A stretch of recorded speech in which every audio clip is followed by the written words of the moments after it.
My name is Aaron Smith-Levin, and I was a Scientologist for about 29 years. My name is Claire Headley, and I was a Scientologist for 30 years. My name is Mark Headley, and I was a Scientologist for 25 years. My name is Mike Rinder. I was a Scientologist for 46 years. What's the Church of Scientology so afraid of? This is SPTV. Welcome back for some more SPTV, you guys.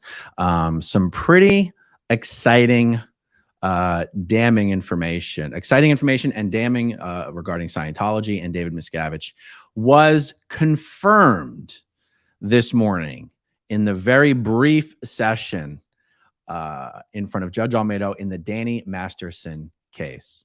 By the way, I want to thank the Pool Reporter for finally including me on the distribution list for the Pool Reporter notes to all the approved journalists who are covering the case. All it took was an email from me to the LA Superior Courthouse media folks asking them to ask the Pool Reporter to do his job or he'd be replaced, and voila, the emails started showing up. So thank you for that. That's excellent news. Guys, the news I'm talking about is a confirmation of a grand jury that has been convened specifically to investigate Scientology and Danny Masterson. That is Scientology's role in obstructing justice and witness tampering in the Danny Masterson case. Now, I'm going to take the phrase that I just said and I'm going to put that into a bucket of informed speculation, because no one has come out and explicitly said the phrase the way that I have just said it. I'm adding my own little color and flourish to it. But I'm not just pulling it out of nowhere. You know, I'm just bear with me here. Now, look, this gets a little crazy because Lisa Marie Presley, it is known, Lisa Marie Presley was expected to testify in this Danny Masterson trial, this retrial of Danny Masterson. And unfortunately, she can't testify because she passed away, as everybody knows. But my sources tell me that there is a very high likelihood that Lisa Marie Presley had already testified in front of this grand jury. And that what she testified to was that it was David Miscavige personally that Lisa Marie Presley reported back to after she carried out the orders, or we'll call it a request, but in Scientology, a request is an order. Lisa Marie Presley was requested/ordered by someone in Scientology, someone in the Church of Scientology's hierarchy that she chose not to name. She was asked to intervene to prevent one of Danny Masterson's victims from going to the police, or she'd already gone to the police. She was asking, she was trying to get this victim of Danny Masterson, who was a friend of Lisa's, to drop the criminal complaint, to basically just back away, not pursue a case against Danny Masterson. Lisa Marie Presley was asked to convince this victim to just drop everything, back away, don't move forward, keep all the dirty laundry within Scientology. And Lisa Marie Presley did actually then go and do that. Not successfully, but she did go and do that. And it was David Miscavige personally and specifically that she reported back to after that was done to let him know what had happened and what the result was. The fact that David Miscavige is personally involved, personally wrapped up in this investigation, this grand jury investigation into Scientology and the obstruction and the witness tampering and the witness intimidation, is one of the reasons why you see Scientology's lawyers and PIs so involved in this Masterson case, even though it's not really Scientology that's on trial in the Danny Masterson trial. Scientology is not on trial, but you can see how they are intimately, inextricably wrapped up in the investigation surrounding the trial. So let me see here. This grand jury, or a grand jury, is something that had been alluded to. There was circumstantial evidence for it back in 2019. Even back in 2018, even again in 2020, but that was 3 years ago. And they're really, you know, these things by their very nature are confidential. Mike Rinder has been saying for years that Scientology's kryptonite is a grand jury. Because I'm no expert in the proceedings of these things, guys. I don't know much. I grew up in a cult. But my understanding is that when you are called to testify in front of a grand jury, you don't have an attorney representing you. That's my understanding. That's what I've been told. You are in there on your own.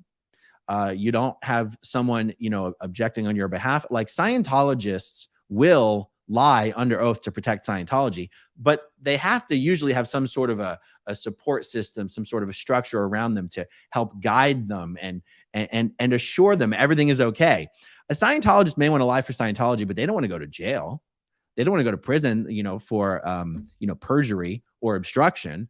And Mike Rinder has always said a grand jury is kryptonite to Scientology. And he's been encouraging, in this case, where I think I have to assume, see, I'm getting out of my depth here. I have to assume this grand jury that we're talking about here is like a city or a county grand jury.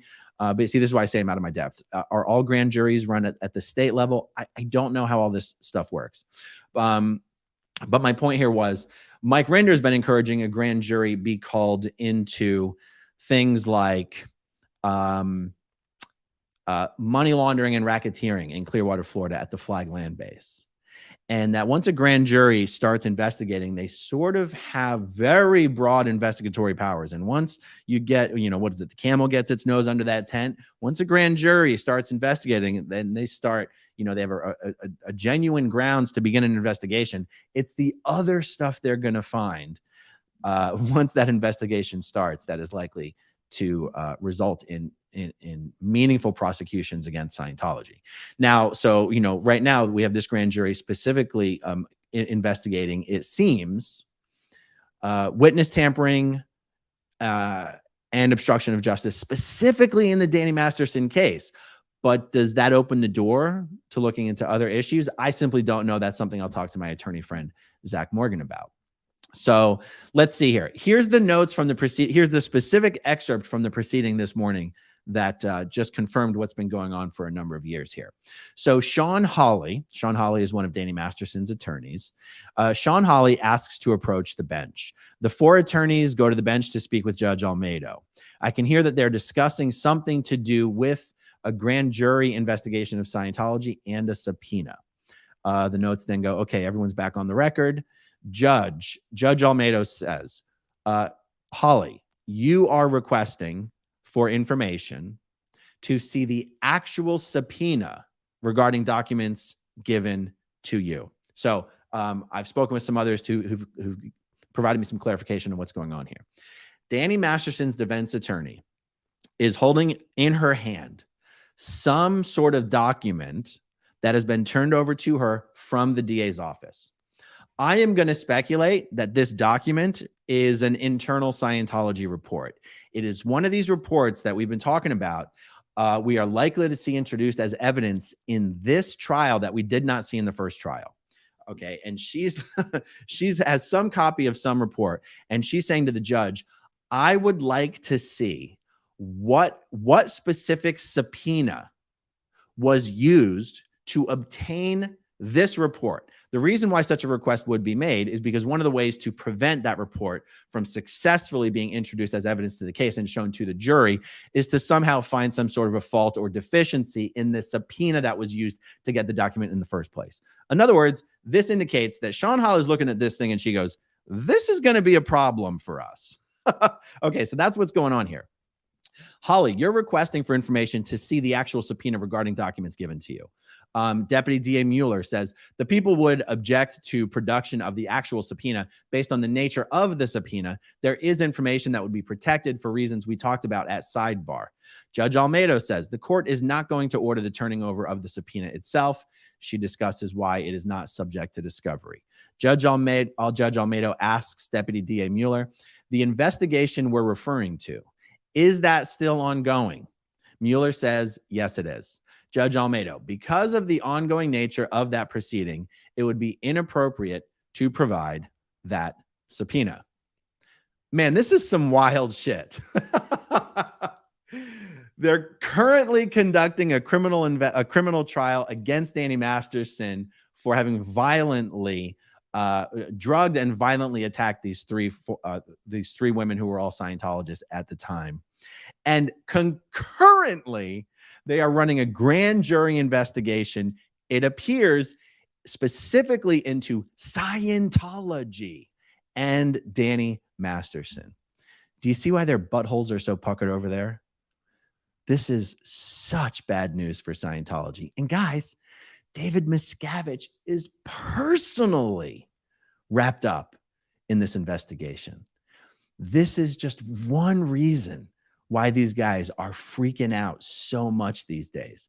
This is one reason why Scientology would be expending its own resources to seemingly protect a low-life, no-good piece of shit like Danny Masterson, who I promise you, David Miscavige doesn't give two shits about Danny Masterson. He's nothing to David Miscavige. You have to understand, David Miscavige's best friend is Tom Cruise. Danny Masterson, Danny who? Who's Danny? That piece of shit that keeps generating all this bad press for Scientology? Scientology normally wouldn't spend a cent to do anything to help Danny or to convince his victims to be quiet or to silence this family and silence that family. It's because David Miscavige is personally wrapped up in this awfulness that Scientology is expending resources to keep everything as quiet and tight and locked up as possible. And they are failing every step of the way. Absolutely failing every step of the way. Couldn't make me any happier. That is really all there is. The new news to talk about on this right now. Just very, very short hearing this morning.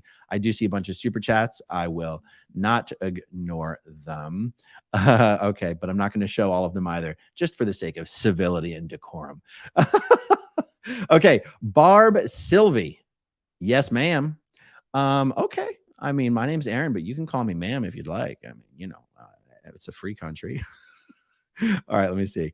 Liam Mullen. Regarding Claire Headley, a retired judge I know tells me the defense should ask her no questions. Better that than risk devastating responses. Liam Mullen, I haven't even done a video on this, but I will. I didn't want to combine the two issues in one video. It looks like they have, the defense team has put Claire Headley's stepfather on their list of witnesses, presumably to counter Claire's expert testimony regarding Scientology. And the reason this is so confusing is that if your goal is just to have another expert witness come on and testify on the subject of Scientology, why in the hell would you pick the stepfather of the other witness? It tends to indicate that their goal isn't to have him testify about Scientology, but to testify about what a horrible, dishonest person Claire Headley is, which would be a huge mistake. Anyhow, I actually suspect that they have no intention of calling Claire's stepfather to testify. Just like last time, they put a bunch of witnesses on their list. They called none of them. I suspect they're putting Claire's stepfather on the witness list just to mess with her. I don't think he's going to testify. It would be a huge mistake for them to put that guy on the stand. I will do a video about it. It's going to be a separate video. But anyway, thank you for the super chat, Liam. I really appreciate it. Okay, Arna, one of these days I want to know if it's Arnie or Arna, because I feel like it's not Arnie. So Arna Van Halen rules, not David Miscavige. I agree with you. Denver Stevo, no question, just a super chat to you because you deserve it for this great reporting and because Osa smells poo adjacent. Stevo, always good to see you in here. Thank you so much for the super chat. I appreciate it. Barb Sylvie, have my appointment for my SPTV tattoo on Saturday. Which logo should I get? No way. That's incredible. I have two suggestions. Either get the MTV styled logo or use the style that's used in the SPTV intro. That's, I think, just like it's more blocky letters. I really like the way that one looks as well. Oh my God. Are you really going to do it, Barb? Are you really going to do it? Oh my goodness. All right. Dave Owens, grand juries ask questions. Scientology hates questions. Oh, they sure do. They sure do. All right. Eggert Snorri Olafsson, Good job as always, Aaron. OSA is losing their mind over you right now. A lot of attack posts on Twitter towards you in the last 24 hours. Really? Well, Scientology has me blocked on all of their Twitter accounts, so I don't even see that sort of nonsense. It's probably good that I don't. I would probably spend too much time reading them all. But yeah, I love it. I love it. They're absolutely going crazy over there. And like I said, couldn't make me any happier. John Sostowski, drain the swamp. 100%. Drain that swamp. Steve Britton, this may be why David Miscavige is so difficult to find. Oh, yeah, absolutely. That really brings up a question. Has the grand jury subpoenaed David Miscavige to testify in front of it? And if not, why not? Like, is that difficult? Like, I've been told the grand jury can subpoena whoever the hell they want. But would someone like David Miscavige have some sort of protection? I mean, you'd think he must. There must be some legal shenanigans he can invoke to not testify. But, oh, that's something I got to talk to Zach. That's something I got to talk to Zach Morgan about. Just how strong and broad are the subpoena powers of a grand jury, and just what strategies might someone like Miscavige be able to invoke to counteract a subpoena? Oh, this is getting exciting. Marjan, your new shirt looks great on you. Thank you. This is PTS Pink Type 2, if you recall. I know I have like 15 of my black button downs, but full disclosure, guys, for these color pastel shirts, I've only got one of each. So it's why you're not going to see me wearing them on multiple days, because yeah. And also it did occur to me that if I wear the same color shirt all the time, is it possible that people think I've already seen this video? Like, if you see a different color shirt, you already know maybe you haven't seen this video yet. So anyhow, I'm not putting too much thought into it, but thank you, Marjan. Rock it out with Kim D. Hey, super chat, me buying concessions at the theater. Well, thank you so much. I appreciate it. Barb Sylvie, hell yes, I am. Should I take a video? Hell yes, you should take a video. And I will, any video that you take of you getting an SPTV tattoo that you want me to share on this channel, it would be my pleasure to do that. That is absolutely amazing. All right, everybody, short and sweet. There is so much content to cover. I don't even know I'll be able to get to it all today. Also, the plan is that I'm going to do a live stream with Nora Ames from Oh No Nora. The channel, her new channel is called Oh No Nora. And the plan is we're going to do that at 8:30 p.m. tonight, Eastern. So stay tuned for that. We're going to have a lot of fun today. All right, everybody, thank you for watching. Thanks to everybody who watches until the very end. And I'll talk to you soon. Okay, if you want to see my rock and roll songs, click right on this guitar. And if you want to see a different one of my videos,